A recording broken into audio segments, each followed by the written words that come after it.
So, nagdalawang isip si client. So, what do we do kapag ganito yung client, no? So, I met this client online. He messaged me, he watched my Global Funds video, and he wanted to invest 1 million pesos with Sun Life. Supposed to be magmi-meet kami dito sa may Starbucks here in Malinta.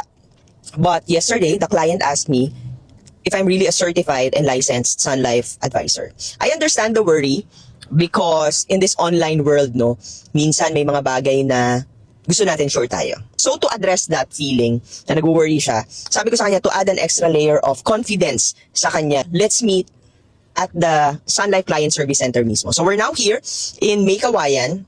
I will be meeting the client. He will be signing up. He will be investing 1 million because according to him, instead of it sleeping in the bank, and he might as well put it with Sun Life, which the potential growth is actually better. No? So we will be doing client suitability assessment also to assess yung investing appetite ng client. He invests 1 million with us. So yan, samahan nyo ako. We will be closing this deal with the client.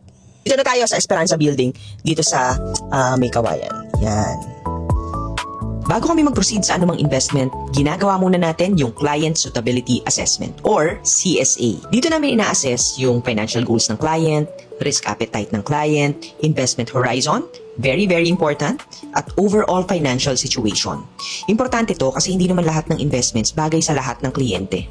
For example, kung conservative ang client at ayaw niya ng masyadong market fluctuations, iba yung recommendations compared sa isang kliyente na willing mag-take ng higher risk for potentially higher returns. You see, investment planning is more than just picking a fund.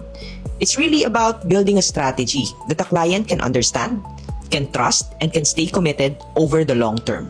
Ikaw, kung pipili ka ng investment, anong team ka? Team low risk, low return? Or team high risk, high return? Pero, bago ka pumili, cheers to Global Funds!